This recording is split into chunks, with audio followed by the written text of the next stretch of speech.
Hello developers, welcome to our channel Check Revision. So coding అంటే interest ఉన్న వాళ్ళకి Python language అనేది చాలా ఈజీగా ఉంటుంది. మన ఈ పైథాన్ ఫుల్ కోర్స్ అనేది ప్రతి టాపిక్ని కవర్ చేసుకుంటూ అండ్ ప్రతి టాపిక్ మీద కొన్ని ప్రాబ్లమ్స్ అయితే సాల్వ్ చేస్తాం. సో మన పైథాన్ ఫుల్ కోర్సు చాలా క్లియర్గా అండ్ ప్రతి టాపిక్ని టచ్ చేస్తూ దాని మీద ప్రాబ్లమ్స్ చేస్తూ ఎగ్జాంపుల్స్ కూడా చాలా చేస్తాం. సో అందరూ ఈజీగా నేర్చుకోవచ్చు అండ్ క్లారిటీగా ఉంటుంది. అందరికీ ఆల్ ది బెస్ట్. ఇంకా టైం వేస్ట్ చేయకుండా లెట్స్ గో.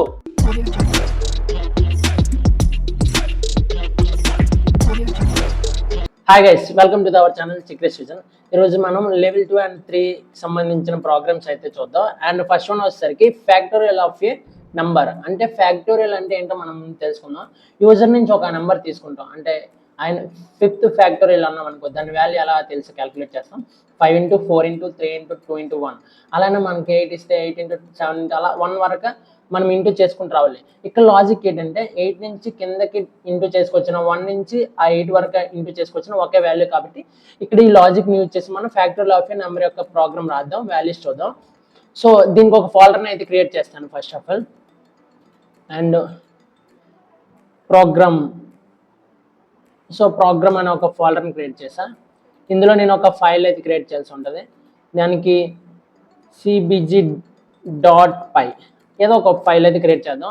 సో ఇందులో అయితే మనం ఇప్పుడు ప్రోగ్రామ్ రాయాల్సి ఉంటుంది. ఫ్యాక్టోరియల్ అంటే ఏంటి, మనకి యూజర్ నుంచి ఒక నెంబర్ అయితే తీసుకోవాలి. సో దానికి మనం ఇన్పుట్ అడగాల్సి ఉంటుంది. దానికోసం n is equal to int of input of enter the n value. ఓకేనా? సో యూజర్ నుంచి ఒక ఇన్పుట్ అయితే అడిగేసాం. సో ఇప్పుడు ఏం చేయాల్సి ఉంటుంది, మనం ఫ్యాక్టోరియల్ అంటాం కాబట్టి ఫ్యాక్టోరియల్లో మనం ఒక ఫ్యాక్ట్ అని ఒక వేరియబుల్ అయితే తీసుకున్నాం, అందులో ఒక వాల్యూ అనేది పెట్టుకున్నాం. సో ఇది ఎందుకు పెట్టుకున్నాం తర్వాత చెప్తా. సో ఇప్పుడు మనం లూప్ రన్ చేయాల్సి ఉంటుంది. ఎందుకంటే ఇచ్చిన నెంబర్కి ఆ 1 నుంచి 1 into 2 into 3 అలా ఆ నెంబర్ వరకు మనకి ఫ్లో అవుతూ మనం ఇంటూ చేసి రావాలి. కాబట్టి మనం ఫర్ లూప్ అనేది యూజ్ చేసుకుంటాం. For I in range. So ఎక్కడ వరకు, సో మనం ఇక్కడ 1 అనేది తీసుకున్నాం. ఎందుకు, ఇక్కడ రేంజ్ అనేది చూడాల్సి ఉంటుంది. ఎక్కడి నుంచి, 1 నుంచి. ఆల్రెడీ 1 చెక్ చేశారు కాబట్టి 1 నుంచి తీసుకుంటాం. 1 నుంచి మీకు ఆల్రెడీ తెలుసు, ఇక్కడ n వరకు కావాలంటే మనం n+1 అనే వాల్యూ అయితే పెట్టాల్సి ఉంటుంది. ఓకేనా? అండ్ నెక్స్ట్ ఇక్కడ కాలం అయితే రాయాల్సి ఉంటుంది. అండ్ ఇక్కడ మనం లాజిక్ రాద్దాం. ఫ్యాక్ట్ అనే వాల్యూ తీసుకున్నాం. Fact is equal to fact into I. Okay, total some of natural numbers అనే ఒక ప్రోగ్రామ్, ఆ ప్రోగ్రామ్లో ఇప్పుడు రాద్దాం. సో ఇక్కడ ఐ అనేది ఇచ్చాను. సో దీన్నే మనం ఇంకో విధంగా ఎలా రాయొచ్చు తెలుసా, fact is equal to factorial into 1i. అంటే ఆల్రెడీ మనం ఇక్కడ 1 అనేది తీసుకున్నాం. అంటే ఇక్కడ ఫ్యాక్టోరియల్లో ఫస్ట్ ఫ్యాక్ట్లో 1 అని ఉంటుంది. నెక్స్ట్ 1 ఇంటూ ఈ ఐ వాల్యూ వస్తుంది. సో అలానే మనం ఫ్లో అనేది కంటిన్యూ అవుతూ ఉంటుంది. సో ఇక్కడ మనం దీన్ని ఎలా రాస్తాం తెలుసా, fact into is equal to I. ఇది షార్ట్ కట్. సో ఇలాంటివి కూడా మీరు నేర్చుకోవాల్సి ఉంటుంది. అండ్ ఇక్కడ మనం డైరెక్ట్గా ప్రింట్ చేయొచ్చు. లూప్ నుంచి బయటకు వెళ్ళిపోయి డైరెక్ట్గా ప్రింట్ చేస్తాం. అంటే లూప్ అయిపోయిన తర్వాత ఫ్యాక్ట్లో ఎంత వాల్యూ ఉంటుందో ఆ వాల్యూ అనేది మనం ప్రింట్ చేయాల్సి ఉంటుంది. ప్రింట్ ఆఫ్ ఫ్యాక్టోరియల్ అని రాదు, ఫ్యాక్టోరియల్ ఒక కాలం పెడదాం. నెక్స్ట్ మనం ఇక్కడ సో కామ పెట్టి ఇక్కడ ఫ్యాక్ట్ అనేది రాద్దాం. ఆల్రెడీ ఫ్యాక్టోరియల్ వాల్యూ అనేది ప్రింట్ అయిపోతుంది. సో మీరు ఇది ఫస్ట్ టైం చూస్తే అయితే అస్సలు రాదు, ఎందుకంటే ఇది కొంచెం ఆలోచించి చేయాల్సింది. నాకు ఆల్రెడీ వచ్చి కాబట్టి నేను స్పీడ్గా చేస్తున్నాను. సో మీరు ప్రాక్టీస్ చేయండి, అప్పుడే మీకు ఇది వస్తుంది. సో ఇప్పుడు ప్రోగ్రామ్ అయితే రన్ చేసి చూద్దాం.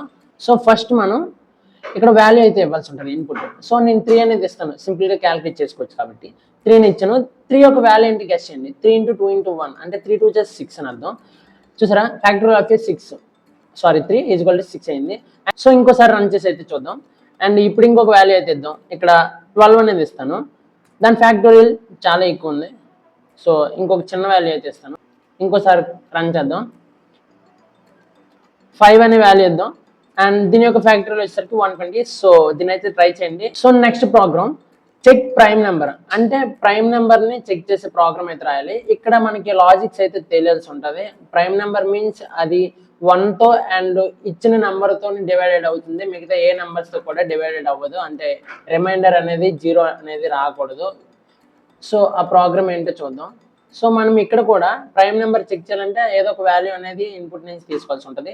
సో దానికోసం ప్రైమ్ కాబట్టి p is equal to int of input of enter the P వాల్యూని అడుగుతా. అండ్ ఇప్పుడు మనం ఒక వాల్యూని అయితే తీసుకున్నాం కదా, ఈ వాల్యూ అనేది ఫస్ట్ మనం 1 కన్నా పెద్దగా ఉండాలి ఈ నెంబర్. సో దానికోసం ఇఫ్ కండిషన్ అయితే రాయాల్సి ఉంటుంది. ఇఫ్ రాసిన ఇక్కడ కండిషన్ రాద్దాం. ఏంటి? P always greater than 1. So ఇక్కడ కాలం అయితే ఇస్తాను. సో ఇక్కడ చూడొచ్చు పి అనేది 1 కన్నా ఎక్కువ ఉండాలి అని అర్థం. అండ్ ఇది లాజిక్. సో ఇక్కడ పి అనేది 1 కన్నా పెద్దదైతే ప్రైమ్ వాల్యూ అవ్వే అవకాశం ఉంది. సో ఒకవేళ అవ్వలేదు అనుకో, అంటే 0 కానీ -లో కానీ వచ్చింది అనుకో, అది నాట్ ఏ ప్రైమ్ నెంబర్ అని డిసైడ్ చేస్తాం. సో దానికోసం ఎల్స్ అనేది రాస్తాను. ఎల్స్ అనేది రాసి ఇక్కడ ప్రింట్ అయితే ప్రింట్ చేస్తాను. Print of.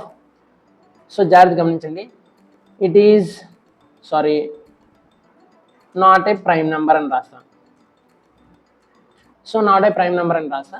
అండ్ ఇక్కడ ఇంకో చాయిస్ ఉన్నది. ఎందుకంటే ఇది కానీ పి అనేది 1 కన్నా పెద్దది అయ్యింది అనుకో, అప్పుడు ఇది ప్రైమ్ నెంబర్ అవ్వే అవకాశాలు ఉన్నాయి. ఇంకా లేవు, ఇంకా పారామీటర్స్ ఉంటాయి. ఒకవేళ కాదంటే నేను ఎల్స్లో చెప్పాను ఇది నాట్ ఏ ప్రైమ్ నెంబర్ అని.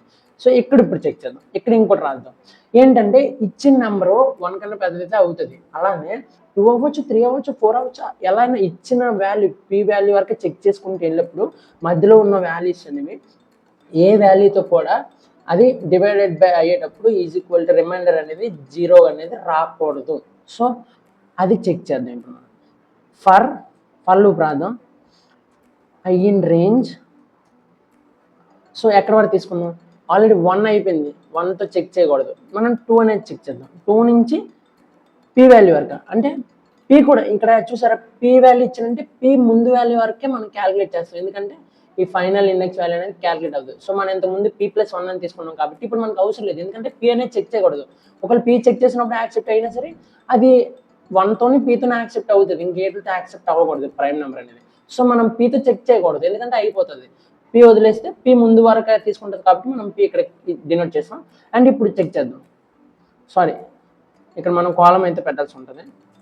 సో ఇక్కడ మనం ఇఫ్ కండిషన్ అయితే రాయాల్సి ఉంటుంది. ఇఫ్ కండిషన్ ఏంటంటే ఎన్ అనేది అంటే మనం పీకి అది తీసుకున్నాం. పి వాల్యూ అనేది మాడ్యులస్ చెక్ చేసినప్పుడు, అంటే రిమైండర్ చెక్ చేసినప్పుడు దేంతో చెక్ చేయాలి? ఐ వాల్యూతో చెక్ చేద్దాం.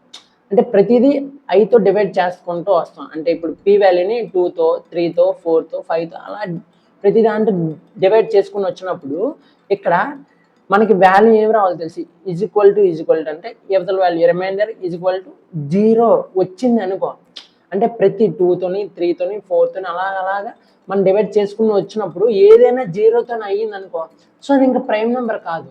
సో ప్రైమ్ నెంబర్ కాదు కాబట్టి ఇట్ ఈస్ నాట్ ప్రైమ్ అని రాసేద్దాం. Print not a prime number. Okay. ఇంకొకటి ఇక్కడ మనం బ్రేక్ అయితే ఇచ్చేస్తాం. ఎందుకంటే చెప్తాను, బ్రేక్ అనేది ఇచ్చేద్దాం. ఒక దాంతో చెక్ చేసాం అనుకో, ఇంకా మిగతా వాటితో చెక్ చేయాల్సిన అవసరం లేదు. సో ఇక్కడ నేను బ్రేక్ అయితే ఇచ్చాను. అండ్ ఎంటర్ అయితే క్లిక్ చేద్దాం. ఒకవేళ ఈ పీ కన్నా ఇక్కడ 0 రిమైండర్ అనేది 0 రాకుండా ఇంకా ఏ వాల్యూని వచ్చింది అనుకో, అంటే 1 కానీ 2 కానీ, సో అది ప్రైమ్ నెంబర్ అవుతుంది. ఎందుకంటే రిమైండర్ అనేది 0 రాకూడదు, ఏదైనా రావచ్చు. సో ఇక్కడ మనం ఎల్స్ రాద్దాం. ఎల్స్ రాసి print of it is prime number. Okay. ఇక్కడ మీరు గమనించండి, అసలు మీకు ఫుల్ కన్ఫ్యూజన్లో ఉంటారు. ఫస్ట్ ఇన్పుట్ తీసుకుంటాం. ఇఫ్ కండిషన్ అనేది చెక్ చేయాల్సి ఉంటుంది. 1 కన్నా పెద్దది అయితేనే అది ప్రైమ్ అవ్వే అవకాశం ఉంది. ఒకవేళ అవ్వలేదు అనుకో, డైరెక్ట్ ఇక్కడ మనం ప్రింట్ చేస్తుంది నాట్ ఏ ప్రైమ్ నెంబర్ అని. ఓకేనా. ఒకవేళ పి అనేది పెద్దది అనుకో అనుకున్నా, అప్పుడు మళ్ళీ ఇంకా కండిషన్ వస్తుంది. ఎందుకంటే లూప్ అయితే చెక్ చేయాల్సి ఉంటుంది. అక్కడ వరకు ఇచ్చిన నెంబర్ వరకు మనం ముందు వాల్యూలన్నీ చెక్ చేసుకుంటూ వెళ్తాం.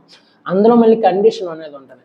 అది ఒక్కొక్క నెంబర్తో డివైడ్ చేసినప్పుడు రిమైండర్ 0 వచ్చింది అనుకో, అది కూడా ప్రైమ్ నెంబర్ కాదు. ఒకవేళ రిమైండర్ అనేది 1, 2 అలా వస్తే అప్పుడు ఈ కండిషన్ ఫాల్స్ అవుతుంది కాబట్టి డైరెక్ట్గా ఎల్స్లోకి వెళ్ళి ఇది ప్రైమ్ అని చూపిస్తుంది. సో దానికి మీరు ఇది చాలా టైం పడుతుంది. సో ఇది ఫస్ట్ టైం చూస్తే రాదు, కొంచెం ప్రాక్టీస్ అయితే చేయాల్సి ఉంటుంది, అర్థం చేసుకోండి. అండ్ ఇప్పుడు రన్ చేసి చూద్దాం. మనం ఇన్పుట్ అడుగుతుంది. ఇన్పుట్ అయితే 5 అనేది వేస్తాం. ఎందుకంటే 5 అనేది ప్రైమ్ కాబట్టి ప్రైమ్ నెంబర్ కాదో చూపిస్తుంది. ఇట్ ఈజ్ ప్రైమ్ నెంబర్ అని చూపించింది. అలానే ఇంకోసారి రన్ చేద్దాం. ఒకవేళ 9 అనేది ఇద్దాం. 9 అనేది ప్రైమ్ నెంబర్ కాదు. సో ఎంటర్ క్లిక్ చేద్దాం. Number not a prime number అని ఇచ్చింది. అలానే 99 అనేది వద్దు. అలా మన ఇష్టం ఏది ఇచ్చినా అది ప్రైమా కాదా చెక్ చేస్తుంది. Not a prime number. So ఇది కూడా ఈజీయే, బట్ మీకు కన్ఫ్యూజన్ ఉంటుంది, ఇది ఏంటో చెక్ చేసుకోండి, ఓకేనా. అండ్ ప్రాక్టీస్ చేయడం మాత్రం మర్చిపోకండి. మరి నెక్స్ట్ ప్రాబ్లం చూద్దాం. Some of digits in a number. ఒక నెంబర్లోని డిజిట్స్ యొక్క సమ్ని క్యాల్కులేట్ చేయాలి. సో మనం ముందు ఆల్రెడీ సమ్ ఆఫ్ 2 నెంబర్స్ అనేది చెక్ చేసాం కదా. సో అలానే ఉంటుంది ఇక్కడ. మన లాజిక్ ఏం చేయాలంటే ఇచ్చిన డిజిట్స్ని స్ట్రింగ్స్లో మార్చి, అంటే ప్రతి ఒక్కొక్క వాల్యూని ప్లస్ చేసుకుంటూ రావాలి. ఎన్ని ఉన్నాయో చెక్ చేయాలి. 5 ఉన్నాయి అనుకో, వాటి ఇండెక్స్ వాల్యూస్ మీకు ఆల్రెడీ ఇండెక్స్ వాల్యూ చెప్పాను, దాని నుంచి ఒకటి ఒకటి ప్లస్ చేసుకుంటూ వచ్చేది మేము సమ్ ఆఫ్ డిజిట్స్. సో చిన్న లాజిక్, దీన్ని అయితే మీరు ట్రై చేయండి, ఎందుకంటే టైం వేస్ట్, ఇంత వీడియో లెంత్ అయితే పెరిగిపోద్ది. సో ఇది ఆల్రెడీ ఈజీగా ఉంటుంది, మీకు ముందు డెమో చూపించాను కాబట్టి దీంట్లో ఆల్రెడీ మీరు చెక్ చేయండి, ఇది ఒకటి ట్రై చేయండి ఇది ఒకసారి. సో ఇదైతే నేను స్కిప్ చేస్తున్నాను, మీరు ట్రై చేయండి. And next one, print A multiplication of table. So ఇవి చూద్దాం. అండ్ మనకి ఏ టేబుల్ కావాలో అడగాలంటే మనం ఒక ఇన్పుట్ అయితే అడగాల్సి ఉంటుంది. టేబుల్కి టీ అనేది తీసుకుందాం. T is equal to int of input of enter the T value అని అడుగుదాం. అంటే ఏ వాల్యూ కావాల్సిన వాల్యూ ఇచ్చేస్తారు అంతే. మనకి 10th కావాలనుకో 10th టేబుల్ వచ్చేయాలి. ఈ program very easy. So for loop use చేద్దాం. I in range. సో ఇక్కడ మనం ఎక్కడి నుంచి 1 నుంచి కావాలి, మనకి 0 నుంచి అవసరం లేదు కాబట్టి 1 నుంచి కావాలి కాబట్టి 1 to ఎంత వరకు అంటే 20s వరకు, 10s వరకు, 12s వరకు, మన 15s వరకు అడుగుదాం. 15s వరకు కావాలంటే మనం 16 ఇవ్వాలి. సో మీరు గుర్తుపెట్టుకోండి, ఇది కాలం అయితే ఇస్తాను. ఇక్కడ ప్రింట్ అయితే డైరెక్ట్గా రన్ చేసేద్దాం. ప్రింట్ రన్ చేద్దాం. సో దానికి ముందు మనం లాజిక్ రాద్దాం. ఓకే, ప్రింట్ చేద్దాం, డైరెక్ట్గా ప్రింట్ లోపల రాసేద్దాం. సో మనకి ఇక్కడ ఏం కావాలి, ఫస్ట్ ఇచ్చిన వాల్యూ అంటే టీ అనే వాల్యూ కావాలి. టీ వాల్యూ కాబట్టి నేను టీ అనేది తీసుకుంటా అండ్ కామా అనేది తీసుకుంటా. ఇక్కడ స్ట్రింగ్ రాద్దాం.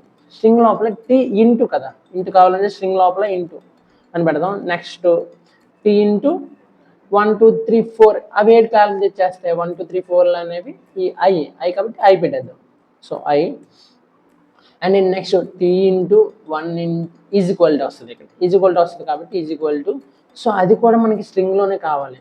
సో ఎందుకంటే ఈజ్ ఈక్వల్ టు ప్రింట్ అవ్వాలి కదా. ఓకే, అండ్ మళ్ళీ కామా పెట్టాలి. ఈ కామర్స్ అనేవి మర్చిపోకూడదు ప్రతిదాన్ని వేరు చేయడానికి.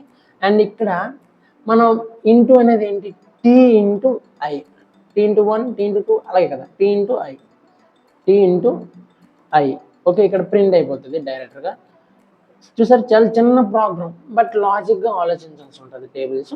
ఇక్కడ మనం కంట్రోల్+ సేవ్ చేశాను, ఎంటర్ క్లిక్ చేద్దాం. మనం ఫస్ట్ మన 10th టేబుల్ రాద్దాం. ఎంటర్ క్లిక్ చేసాను. 10 1 10 2 10 3 10 15s వరకు ఇచ్చింది. అలానే ఎన్ని కావాలంటే అన్ని. సో లూప్ లోపల కండిషన్ ఇవన్నీ చూసాం కదా. సో మీరు ప్రాక్టీస్ చేయండి ఎక్కువ. అండ్ ఇంకా ప్రోగ్రామ్స్ అయితే చాలు, ఎందుకంటే ఒక్కొక్క ప్రోగ్రామ్ నేనే చేస్తుంటే చాలా ఎక్కువ టైం అయితే అవుతుంది. సో మీరు ఇప్పటివరకు చాలా ఎగ్జాంపుల్స్ దగ్గర 20+ ఎగ్జాంపుల్స్ అయితే మనం చూసాం. సో దీన్ని బట్టి మీకు పైథాన్లో ఏవైతే ఇంపార్టెన్స్ అంటే స్టార్టింగ్ లెవెల్ నుంచి ఎండింగ్ లెవెల్ వరకు కొన్ని ఒక 50+ సమ్స్ అయితే ఇస్తాను, అంటే ప్రోగ్రామ్స్ అయితే PDF పెడతా. వాటిని అయితే ట్రై చేయండి. ప్రతి దాన్ని ఎలా చేయాలో నేర్చుకొని మీరు ప్రాక్టీస్ చేశారంటే ఇంకా పైథాన్లో మీరు ఏదైనా చేయగలరు, ప్రతి ప్రాబ్లమ్ సాల్వ్ చేయగలరు. ఒక 50+ ప్రోగ్రామ్స్ అయితే మీకు PDF అయితే లింక్ డిస్క్రిప్షన్లో అయితే ఇస్తాను. సో మీరు ట్రై చేయండి. అండ్ ఓవరాల్గా మన పైథాన్ కోర్స్ నచ్చితే మీకు యూజ్ అనిపిస్తే మాత్రం మనం లైక్ చేసి మన కోడింగ్ రిలేటెడ్ కంటెంట్ కోసం అయితే మన ఛానల్ని సబ్స్క్రైబ్ చేయండి.